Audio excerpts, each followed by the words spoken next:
We all rely on farmers and ranchers, but farming is riskier than other businesses out there. Crop insurance helps farmers manage their risk. With crop insurance, farmers put skin in the game by paying premiums and shouldering deductibles. That keeps taxpayers from having to pick up the whole bill every time disaster strikes. Today, about 90% of U.S. farmland is insured, providing $100 billion in protection to more than 130 different kinds of crops. It's a testament to the program's success. Thank you for joining us for our Agri-Pulse Washington Week in Review. I'm Spencer Chase, joined as always by Agri-Pulse Executive Editor Phil Brasher, as well as this week by Indiana Republican Congressman Jim Baird. And Congressman Baird, we appreciate you joining us.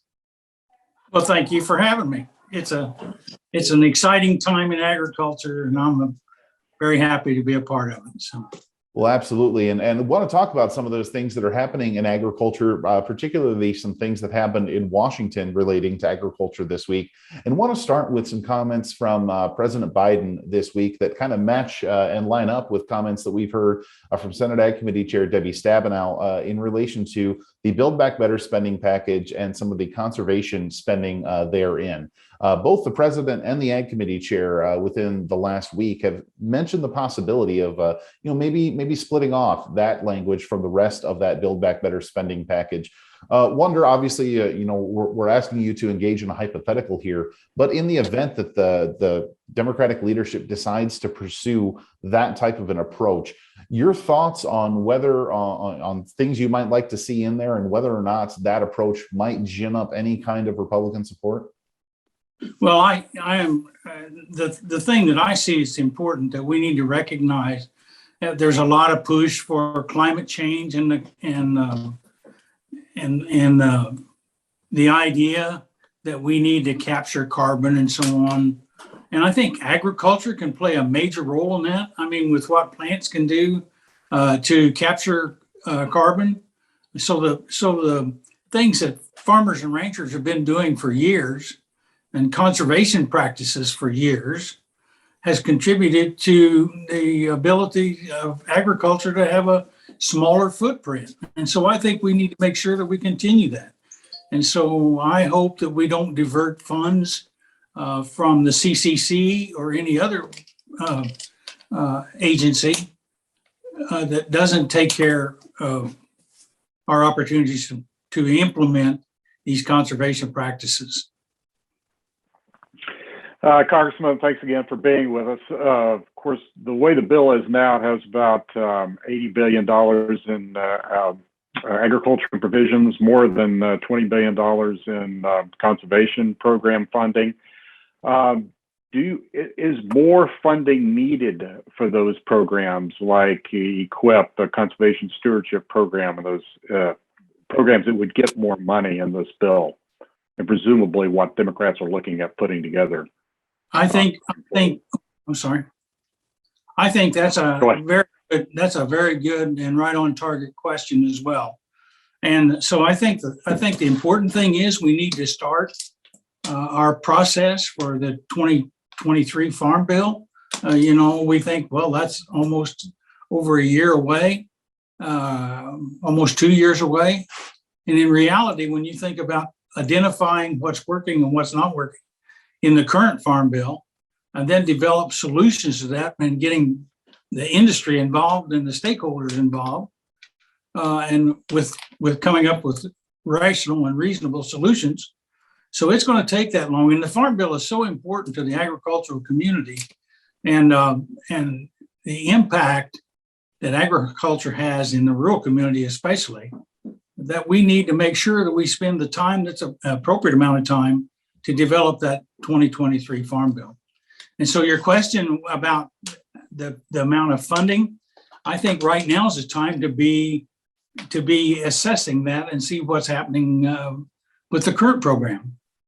And so we can get a better handle on and get the data that we need to see what we need to do in the 2023 Farm Bill. And at the same time, I think it's important, to get some of these programs that have already been approved, to get those funds out there. I'm thinking about the hog swine producers, that spot hog market program, and we haven't got those funds out. And yet those folks have been through a pretty challenging time, not only with the supply chain disruption of the slaughter facilities, but then you've got those animals that some of them that got excessively heavy. And so we got to figure out some way to make sure, and we need to get the funds out there to help those individuals get through that period. So. We want to come back to that. It was an issue that you raised this week with Agriculture Secretary Vilsack, his hearing for the House Ag Committee. But I first want to ask you, kind of following on the other issue, the climate issue. Senator Braun from Indiana has been the lead sponsor of the Growing Climate Solutions Act, which passed the Senate overwhelmingly last year. Chairman Scott of House Agriculture has said that that's going to come up in your committee here pretty soon. What is your feeling now about that bill? It would put the USDA in charge of verifying or certifying credit verifiers and farm advisors. What do you? Well, reading on that? I really want to see USDA. They're familiar with doing and administering those kind of programs. So I'd rather have USDA involved in that than say the EPA or some other regulatory agency. And I think this discussion about carbon that we started out discussing earlier is going to continue to be an area that we need to take involvement in. And I think agriculture plays a major role in that area. And so that Growing Climate Solutions is a way to kind of stimulate the conversation and stimulate what might be necessary to help farmers and ranchers utilize a program like that. One of the main features is to try and make sure we have technical people available and able to be knowledgeable about what could be done and how to implement that. So from that standpoint, I saw it as a way to try to initiate a conversation about the carbon capture and all the things that farmers and ranchers have been doing in the conservation area.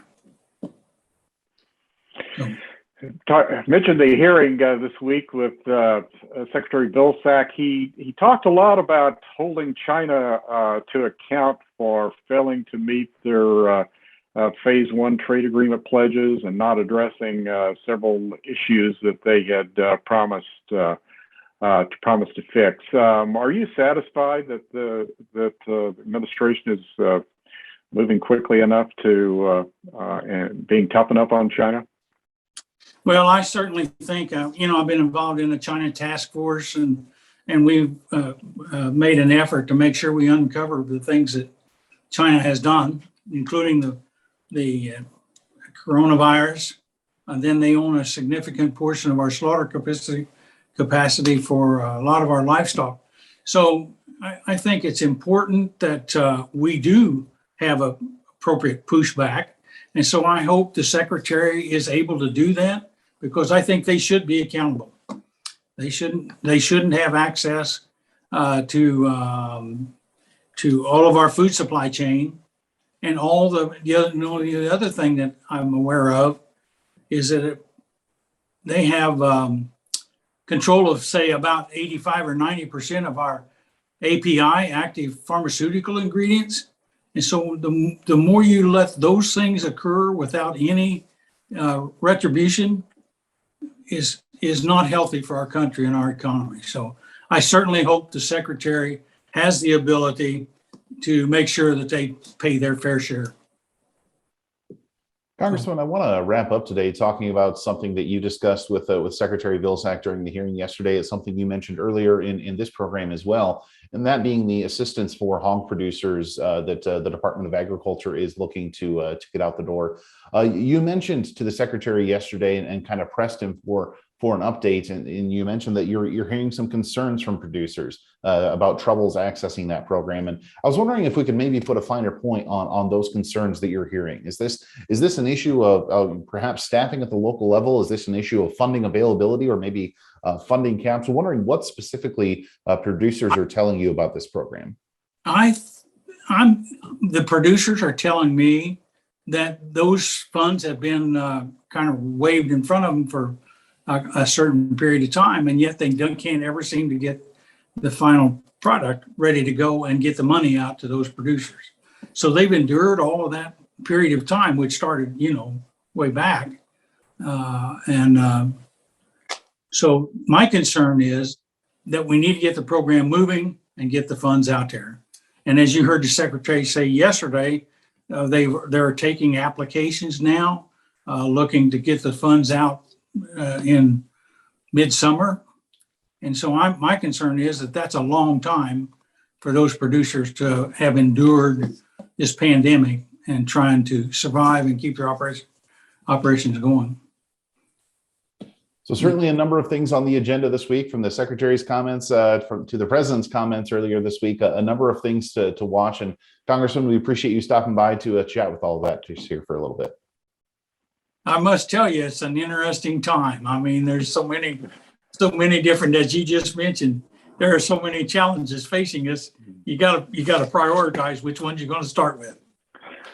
Very good. Well, I think that's going to do it for this week. So for Congressman Jim Baird and Phil Brasher, I'm Spencer Chase. Have a good one.